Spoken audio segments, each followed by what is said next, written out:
semuanya. Assalamualaikum warahmatullahi wabarakatuh. Perkenalkan, saya Dwi Karisma Febriana, mahasiswi UIN Sunan Ampel, Surabaya. Jadi begini teman-teman, di sini saya akan mengulik tentang kurikulum pendidikan dalam perspektif filosofis. Atau bisa dikatakan gimana sih kurikulum dalam sudut pandang filsafat pendidikan Islam khususnya. Nah, kenapa sih saya membahas tentang hal ini? Karena begini ya teman-teman, ketika saya dan teman-teman semua ingin menjadi seorang pendidik, kita juga perlu tahu tentang hal mendasar seperti apa kurikulum itu. Karena kurikulum adalah dasar dan juga pedoman bagi kita sebagai seorang pendidik dalam mendidik peserta didik kita nantinya. Apalagi kurikulum juga diatur oleh pemerintah yang berwenang. Lalu di sini kenapa sih harus dikaitkan dengan filsafat pendidikan Islam? Kenapa ya? Ya karena terlepas dari kita akan menjadi pendidik di lembaga pendidikan umum ataupun yang lembaga pendidikan mengarah pada keagamaan, kita juga perlu tahu teman-teman, khususnya sebagai seorang muslimah agar dapat menjadi pegangan kita kelak sebagai pegangan dan bekal kedepannya untuk siswa-siswi kita juga. Oke, langsung aja ya teman-teman, kita masuk dalam pembahasannya. Di dalam dunia pendidikan Islam di Indonesia khususnya dan dunia Islam pada umumnya masih dihadapkan pada berbagai persoalan, mulai dari soal rumusan, tujuan pendidikan yang kurang sejalan dengan tuntunan masyarakat, sampai pada persoalan guru maupun kurikulumnya. Nah, di dalam dunia pendidikan, kurikulum sifatnya dinamis serta harus selalu dilakukan perubahan dan perkembangan agar dapat mengikuti perkembangan zaman. Apalagi teman-teman ya, jika kita menjadi seorang pendidik nantinya tentu akan dituntut untuk serba bisa dalam segala hal sebagai bentuk kemampuan kita dalam membina dan mengembangkan kurikulum, yang mana hal tersebut juga merupakan suatu tuntutan profesional seorang pendidik. Dalam dunia pendidikan, seorang pendidik tentu tidak asing dengan istilah kurikulum. Nah, sebelum membahas lebih lanjut, di sini perlu kita ketahui definisi dari kurikulum, fungsi kurikulum, serta tujuannya juga teman-teman. Mengapa sih kita perlu mengetahui hal dasar dari kurikulum? Karena kita nanti akan menjadi seorang pendidik teman-teman, yang mana cara pengajarannya harus disesuaikan dengan kurikulum yang ada dan terkadang juga mengalami perubahan seiring berjalannya waktu. Sehingga dengan begitu kita telah memiliki pandangan bagaimana kedepannya apabila kita menjadi seorang pendidik yang harus menyesuaikan diri dan pengajaran sesuai dengan kurikulum yang ada. Sebab tugas guru adalah mengantarkan siswa mencapai tujuan dari pendidikan yang selama ini ia tempuh. Lalu upaya dalam mencapai tujuan itu memerlukan sebuah pedoman. Nah, pedoman itu bisa dikatakan sebagai kurikulum. Untuk kurikulum pada level nasional, pengembangannya dilakukan oleh suatu tim ahli di tingkat pusat yang senantiasa melakukan perenungan untuk menemukan suatu kebijakan dalam upaya sistematis dan terprogram. Untuk apa? Untuk dapat menemukan kebijakan-kebijakan yang berguna bagi kemajuan pendidikan, baik pendidikan umum maupun pendidikan keagamaan. Tahukah kalian siapa yang menyusun kurikulum yang selama ini bahkan hingga nanti digunakan oleh anak-anak didik kita itu disusun oleh siapa sih? Asal kalian tahu, yang menyusun kurikulum pendidikan bukanlah sembarang orang teman-teman, melainkan orang-orang penting yang ditunjuk oleh pemerintah pusat untuk dapat menyusun kurikulum pendidikan di Indonesia. Ini terdiri dari beberapa orang yang berkeahlian di bidangnya loh teman-teman, mulai dari pendidikan, psikolog, dan bidang-bidang studi lainnya. Nah, para ahli ini merumuskan bentuk kurikulum yang akan dilaksanakan untuk semua sekolah yang bersifat universal. Maka, jadilah kurikulum ini sebagai kurikulum nasional yang resmi untuk seluruh lembaga pendidikan di Indonesia. Nah, menurut Wikipedia sendiri, kurikulum ini memiliki arti sebuah perangkat mata pelajaran dan program pendidikan yang diberikan oleh suatu lembaga penyelenggara pendidikan, di mana di dalamnya berisi tentang rancangan-rancangan pelajaran yang akan diberikan pada peserta didik.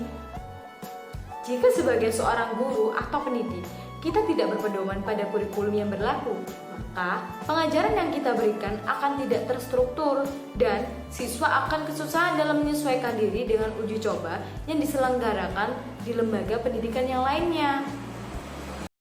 Seperti begini teman-teman, misalkan ada katakanlah salah satu sekolah dasar di Surabaya ada yang tidak ikut menggunakan dan mengikuti proses pembelajaran sesuai dengan kurikulum yang telah ditentukan oleh pemerintah pusat. Nah, mereka menggunakan cara ajar mereka sendiri tanpa mematuhi perintah dari pusat untuk menggunakan kurikulum sebagai pedoman ajar mereka. Sehingga hal ini membuat seluruh siswa di SD tersebut akan terbiasa dengan cara ajar yang digunakan oleh guru setempat. Nah, ketika siswa-siswi dari SD tersebut telah lulus dan melanjutkan pendidikan ke jenjang selanjutnya, mereka akan kaget, terkejut, dan shock. Karena, loh, kok begini? Loh, kok cara ajarnya tidak seperti sewaktu di sekolah dasar dulu? Loh, aku harus gimana? Pertanyaan-pertanyaan itulah yang akan muncul pada pikiran siswa-siswi SD tersebut setelah mereka lulus dan memiliki lingkup belajar yang sangat berbeda dari bayangan mereka, sehingga mereka pun juga akan kesulitan untuk menerima dan memahami materi yang diberikan oleh guru baru mereka yang cara ajarnya sesuai dengan kurikulum di sekolah baru mereka nanti. Pada kurikulum terdapat beberapa aspek penting dan utama loh teman-teman yang selalu menjadi patokan pendidik dalam proses belajar mengajar di sekolah. Di antaranya ada mata pelajaran, ada sistem dan metode pembelajaran, hubungan interaktif antara pendidik dan anak didik, kemudian ada pengawasan perkembangan mental anak didik, lalu yang terakhir ada sistem evaluasi dan sebagainya.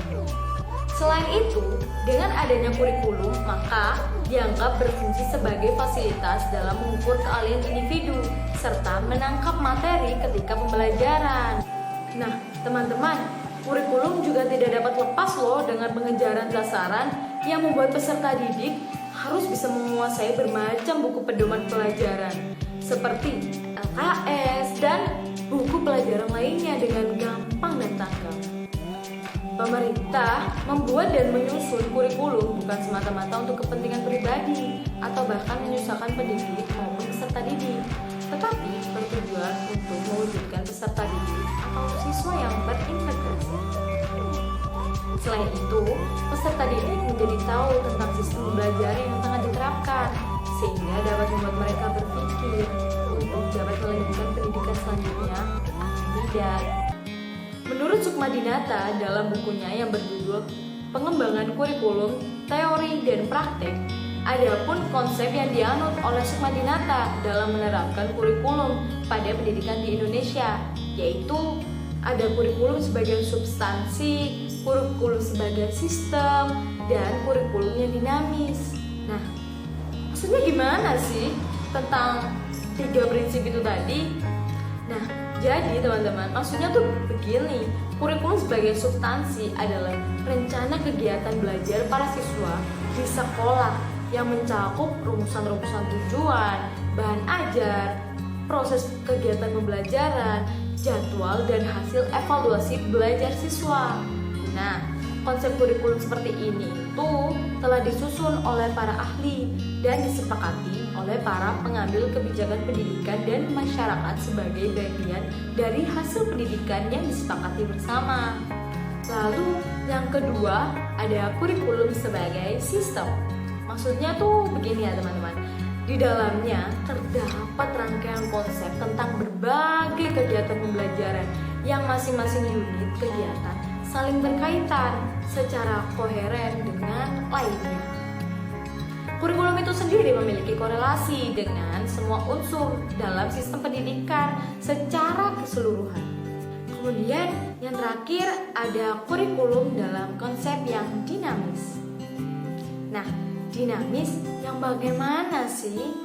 Nah, dinamis di sini maksudnya memiliki pemahaman yang terbuka ya, dan membuka diri terhadap berbagai gagasan perubahan serta penyesuaian dengan tuntutan pasar atau tuntutan idealisme pengembangan peradaban umat manusia dalam dunia pendidikan.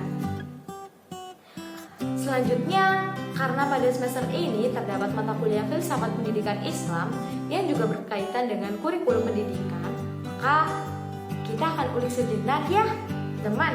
Filsafat sendiri merupakan sebuah studi yang berhakikat pada realitas keberadaan serta mempelajari mengenai perilaku yang benar maupun yang salah. Adapun yang biasa disebut dengan filsafat pendidikan, nah, maksud dari filsafat pendidikan itu apa sih? Filsafat pendidikan di sini berarti suatu ilmu yang mempelajari tentang hakikat penerapan serta pendidikan. Bahan yang dipelajari meliputi tujuan, latar belakang, metode, hasil, serta hakikat pembelajaran atau pendidikan. Nah, filsafat pendidikan ini berkaitan erat dengan kurikulum pendidikan, teman-teman. Dalam pendidikan Islam, filsafat mendasari kurikulum pendidikan. Menurut bahasa, filsafat pendidikan Islam adalah berpikir secara mendalam untuk menemukan solusi terhadap berbagai hal yang berkaitan dengan seluruh aspek pendidikan Islam agar dapat mencapai tujuan yang diinginkan dan sesuai dengan ajaran Islam yang berlandaskan iman dengan berdasarkan Al-Quran dan hadis. Adapun juga menurut Sidi Ghazalbah yang mengartikan filsafat sebagai berpikir secara mendalam, sistematis, radikal, dan universal dalam mencari kebenaran, inti, atau hakikat mengenai segala sesuatu yang ada. Nah, tahukah kamu, tujuan dari kurikulum juga berkaitan dengan hal seperti filosofis loh. Berkaitan dengan filosofis? Kok bisa? Karena filosofis juga digunakan sebagai dasar dalam perumusan kurikulum yang dijadikan panduan dalam serta juga dalam merumuskan bentuk-bentuk kegiatan belajar yang disiapkan melalui rencana program pengajaran atau RPP oleh guru dalam proses pembelajaran sebagai ujung tombak dalam mencapai tujuan pendidikan nasional. Jadi teman-teman, pada intinya, filsafat pendidikan Islam memandang bahwa kurikulum merupakan suatu objek kajian yang memerlukan renungan filsafat secara logis, kritis, radikal sistematis, metodis, utuh, dan menyeluruh dalam memecahkan persoalan pendidikan, terutama pendidikan Islam, teman-teman. Agar apa? Agar mampu menciptakan sumber daya manusia ke arah yang lebih baik berdasarkan iman dan bersumberkan Al-Quran serta hadis. Oleh sebab itu, pendidikan tak bisa lepas dari yang namanya kajian filsafat. Nah, tak boleh juga mengabaikan pendidikan, karena keduanya seumpama dua sisi mata uang antara satu dengan yang lainnya saling ketergantungan. Karena menjadi objek kajian adalah manusia, baik manusia sebagai diri sendiri, bermasyarakat, dan berketuhanan. Nah, sayang sekali teman-teman, saya hanya bisa menemani kegabutan kalian dalam waktu yang singkat saja. Semoga kalian senang ya, kalian nyaman, dan paham dengan penjelasan yang saya bahas tadi. Cukup sampai di sini perjumpaan kita, hanya dalam kurun waktu beberapa menit saja. Semoga di lain waktu saya bisa menemani kegabutan teman-teman dengan topik pembahasan yang lebih menyenangkan dan menarik lagi ya. Wassalamualaikum warahmatullahi wabarakatuh teman-teman. Dadah.